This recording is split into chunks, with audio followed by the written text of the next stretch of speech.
가는 길 거칠고 험하여도 내 마음에 불평이 없어짐은 십자가 고난을 이겨내신 주님의 마음 본받음이라.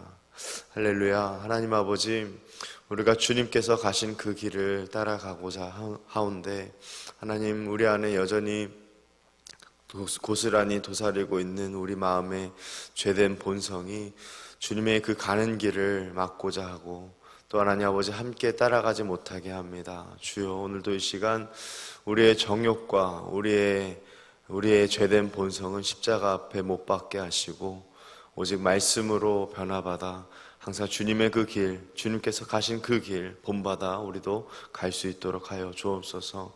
또 한 주의 시작, 또 주중의 삶을 살아갑니다. 하나님 말씀으로 시작하고자 합니다. 주님, 우리에게 말씀하여 주시고, 주님의 그 말씀으로 하나님 우리가 힘을 얻고 위로받고 도전받는 귀한 이 새벽의 시간 되게 하여 주옵소서. 존귀하신 예수님의 이름으로 기도합니다.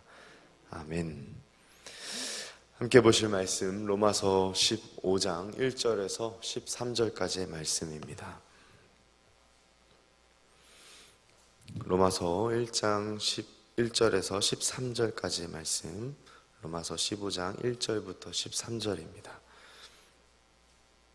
조금 말씀이 길지만 교독하여 읽고 마지막 합독하여 읽겠습니다. 제가 먼저 읽습니다. 믿음이 강한 우리는 마땅히 믿음이 약한 자의 약점을 담당하고 자기를 기쁘게 하지 아니할 것이라.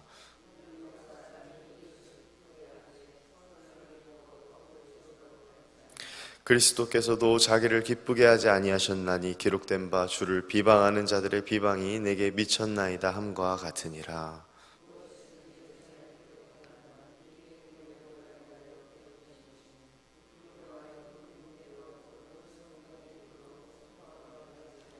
이제 인내와 위로의 하나님이 너희로 그리스도 예수를 본받아 서로 뜻이 같게 하여 주사.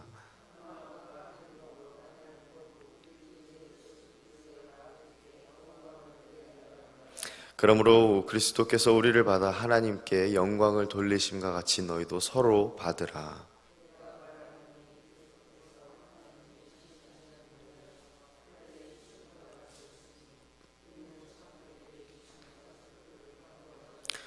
이방인들도 그 긍휼하심으로 말미암아 하나님께 영광을 돌리게 하려 하심이라. 기록된 바 그러므로 내가 열방 중에서 주께 감사하고 주의 이름을 찬송하리로다 함과 같으니라.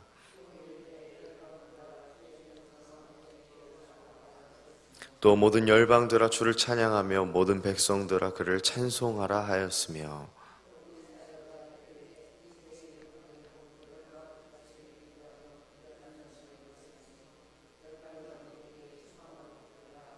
함께 읽습니다. 소망의 하나님이 모든 기쁨과 평강을 믿음 안에서 너희에게 충만하게 하사 성령의 능력으로 소망이 넘치게 하시기를 원하노라. 아멘. 간밤에도 하나님께서 또 단잠 주시고 또 이 새벽에 우리를 깨우신 줄 믿습니다. 여러분, 오늘도 말씀으로 승리하시고요, 또 말씀이 기억남으로 오늘 하루가 복되고 의미 있는 하루가 되길 원합니다. 여러분, 신앙생활을 하다 보면 우리 마음에 굴뚝같이 찾아오는 나쁜 생각들 중에 하나가 이런 마음이 있습니다. 내가 나 혼자만 신앙생활 했더라면 정말 잘할 수 있을 것 같은데, 저 사람 때문에 내가 저 사람까지 신경 써야 하나? 라는 그런 종류의 생각입니다. 여러분, 다른 사람들과 같이 신앙생활 하려니 이 공동체 안에서 또 뜻하지 않은 스트레스가 생기니까 자꾸만 그런 생각을 하면 안 되는 이 나쁜 마음 중에 하나가 이런 생각인 거죠. 성령으로 한 몸 된 우리 지체들을 어떻게 보면 골칫덩어리로 여기고 그렇게 생각하고픈 나의 교만한 마음이 생길 때가 있습니다. 여러분, 오늘 본문 말씀 앞장에 보면 14장에 이런 말씀들이 나옵니다. 로마의 그 신자들 안에서, 성도들 안에서 음식 문제로 갈등을 빚었던 그 로마 교회의 모습이 나옵니다. 그러면서 바울이 이런 얘기를 합니다. 서로에게, 형제에게 거리끼는 일이 없도록 해야 한다. 믿음이 약한 자들이 넘어지도록 하면 안 된다라는 권면을 한 바가 있습니다. 오늘은 이어지는 15장의 말씀은 그러한 14장의 말씀을 받아서 공동체를 향한 바램 그리고 또 열망을 제시하고 있습니다. 바울은 우리가 잘 알다시피 정말 교회를 사랑하는 사람입니다. 주님이 주신 교회를 너무나 사랑합니다. 로마 교인들을 직접 만난 것도 아닌데 이렇게 얼마나 깊게 사랑하는지 모릅니다. 사랑하는 여러분, 어떻습니까? 우리는 언제나 믿음이 좋은 사람만 교회에 있는 것은 아닙니다. 이렇게 여러분들처럼 새벽에 기도하고 항상 기도로 승리하는 어떤 늘 새벽 기도회를 사모하고 그렇게 기도를 시작하는 사람들만 이렇게 교회에 있는 것은 아닙니다. 교회 안에는 어떤 이들은 믿음이 약한 자가 있고 또 반면에 믿음이 강한 자가 있는 것이죠. 상황과 그 처지에 맞게 우리는 믿음의 그릇의 그 깊이가 또 다를 수밖에 없고 또 교회의 이 이해의 차이가 있을 수밖에 없습니다. 그렇기 때문에 여러분, 우리는 교회 안에 어떻게 보면 필연적으로 교회 안에는 믿음이 약한 자들 그리고 또 어떻게 보면 불평 또 이해의 차이에 기인하는 여러 가지 갈등과 오해가 있을 수밖에 없다는 것을 우리가 유념해야겠습니다. 자, 그렇다면 우리는 그러한 갈등, 그러한 분열, 교회 안의 분쟁들을 어떻게 극복할 수 있는가? 우리의 그 해답을 바울은 성령의 감동하심으로 이렇게 말하고 있습니다. 교회는 언제나 천편일률적으로 이 기준 대신 누구를 본받으라고 합니까? 예수 그리스도를 본받아야 한다. 예수 그리스도를 붙잡아야 한다라고 말합니다. 먼저 우리 한번 3절을 읽고 역으로 2절 말씀을 읽겠습니다. 먼저 3절입니다. 그리스도께서도 자기를 기쁘게 하지 아니하셨나니 기록된 바 주를 비방하는 자들의 비방이 내게 미쳤나이다 함과 같으니라. 2절 말씀입니다. 우리 각 사람이 이웃을 기쁘게 하되 선을 이루고 덕을 세우도록 할지니라. 아멘. 여러분, 그리스도께서도 자기를 기쁘게 하지 않으셨다라고 말합니다. 그리고 나서 이어지는 2절 말씀 역으로 봤는데요. 우리 역시 어떻게 해야 한답니까? 이웃을 기쁘게 해야지 나 자신을 기쁘게 하는 삶으로 교회 안에서 살아가면 안 된다라는 말을 하고 있는 것입니다. 성도들은 마음의 중심에 그리스도 중심적인 사고, 그리스도 중심적인 행동을 촉구해야 합니다. 자신의 유익을 추구하는 삶이 아니라 다른 사람들의 유익을 위하여 추구하는 삶. 여러분 어떻게 그렇게 살아가실 수 있으시겠습니까? 우리는 그렇게 살아가야 합니다. 그리스도께서 하신 대로 우리 역시 그렇게 행동해야 한다는 것입니다. 이를 본받는 원칙이 우리 안에 있어야 우리는 분열을 이길 수 있습니다. 그리스도를 본받아야 우리는 그 분열, 분쟁을 극복할 수 있습니다. 믿음이 강한 사람들이 믿음이 약한 자들을 참된 이웃으로 여기며 사람들을 돕고 세워주어야 합니다. 여러분, 사람의 신앙은 결코 스스로 자수성가할 수 없습니다. 누군가 믿음이 강한 사람이 먼저 있어야 다른 믿음이 약한 사람을 이끌어 줄 수 있습니다. 특별히 여러분, 오늘 말씀의 본문의 포인트는 믿음이 약한 자에게 있지 않습니다. 믿음이 강한 자에게 있습니다. 믿음이 강한 자에게 다시 한번 결단하고 촉구하는 것에 이 바울의 초점이 있습니다. 여러분, 우리는 믿음이 강한 자로서 더 믿음이 약한 자, 나보다 더 믿음이 약한 자들을 계속해서 이끌어줘야 합니다. 이웃을 기쁘게 하는 삶을 살아야 합니다. 선과 덕을 세우는 삶을 살아야 합니다. 다른 이들의 영적 유익을 위해 우리 기꺼이 나를 희생하는 삶을 살도록 해야 합니다. 여러분, 그래서 오늘 이 새벽에 딱 한 가지의 말씀의 핵심 메시지를 좀 기도의 제목을 삼으면 좋겠습니다. 여러분, 그래서 우리는 이렇게 기도하시면 좋겠습니다. 피하지 않고 서로 받아들이라.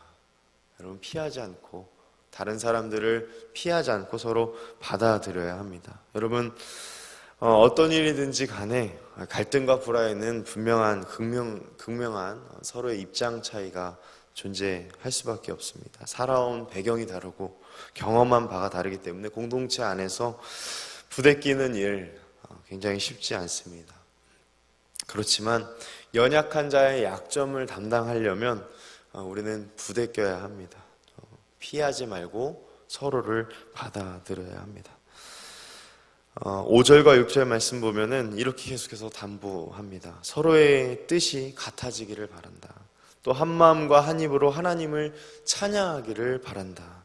여러분, 가장 앞거는 7절 말씀입니다. 그리스도께서 우리를 받으신 것처럼 우리가 서로가 서로를 받아야 한다라고 말하고 있습니다. 여러분, 서로를 받는다는 건 서로 치고 받으라 이런 말이 아니겠죠? 기꺼이 내 마음에 저 사람을 맞이한다라는 의미입니다. 여러분, 마지막 이 7절은 명령어로 되어 있습니다. 교회 공동체는 그리스도의 거룩한 몸된 지체로서 우리가 다른 사람들을 선택하는 것이 아니라, 여러분, 그리스도께서 우리에게 맡겨주시고 만나게 하신 그 나의 이웃, 때로는 믿음이 연약할지라도 누가 정해주신 겁니까? 하나님께서 정해주신 것입니다. 누가 우리를 진정 하나 되게 합니까? 그렇다면 하나님께서 하시는 겁니다. 그러므로 우리는 우리에게 보내주신 그 사람을 진심으로 서로가 서로를 받는 것입니다. 여러분, 피하는 것이 능사가 아닙니다. 어떤 때에는 감정이 요동치더라도, 또 뼈를 깎는 수고로움이 예상되더라도 피하지 않고 서로를 받을 수 있도록 하나님 넉넉한 마음을 주옵소서. 여러분, 우리는 기도해야 합니다. 그리스도께서 그렇게 하셨고 그리스도를 본받는 저와 여러분들은 오늘도 그렇게 살아가야 합니다. 여러분, 8절부터 13절 말씀은 그렇게 행하신 하나님의 구원의 놀라운 사역을 말하고 있습니다. 유대 그리스도인들 뿐만 아니라 이방인 그리스도까지도 하나님께서는 그 구원의 소망을 넘치게 하셨다. 소망의 하나님이 그렇게 가리지 않고, 사람을 가리지 않고, 믿음이 작은 자든 또 연약한 자든 어떤 배경이 있는 자들이든지 간에 예수 믿는 교회 안의 무리들에게 그렇게 행하셨다라고 말합니다. 그러므로 우리는 그리스도를 주로 받은 자로서 우리 역시 그러한 모습을 본받아야 하겠습니다. 여러분, 말씀을 정리합니다. 믿음이 강한 자의 행해야 할 마땅한 책무, 믿음이 약한 자를 붙들고 믿음이 약한 자의 약점을 우리가 보완해 가야 하는 것입니다. 교회 안에서 영적인 조력자가 되어주는 것, 여러분, 그 한 행동이 장차 믿음이 약한 자들의 앞길이 달라질 수 있습니다. 여러분, 연약한 자의 약점을 담당해 주시길 바랍니다. 바라기는 우리 모두가 하나님의 그 필요와 부르심에 따라 만나게 된 영적인 조력자로 오늘 하루를 하나님께서 살아가게 하심을 기억하고 함께 지어져 가고 함께 성장해 가는 우이동교회 성도님들 다 되시길 간절히 소망합니다. 우리 함께 말씀을 기억하며 기도하고 또 우리 특별히 두 가정을 위해 기도하겠습니다. 우리 윤성원 지사님, 하나님 경외하며 예수님 닮아가는 가정, 가족, 친척들, 예수님 영접, 복음 전도, 말씀, 기도, 찬양하는 가정 되도록, 김영임 지사님 성령 충만하여 늘 기도하고 감사하는 가정, 온 가족 건강과 유나의 믿음 생활, 윤진이의 센터의 생활 인도를 위하여 이렇게 기도 제목을 냈습니다. 우리 함께 두 가정을 위하여 기도해 주시고, 특별히 다음 주부터 진행되는 청년 여름 수련회를 위하여 또 이후 진행되는 모든 교육부서의 사역을 위해서도 기도해 주시면 좋겠습니다. 우리 함께 주님의 이름 한번 부르짖고 통성으로 기도하겠습니다.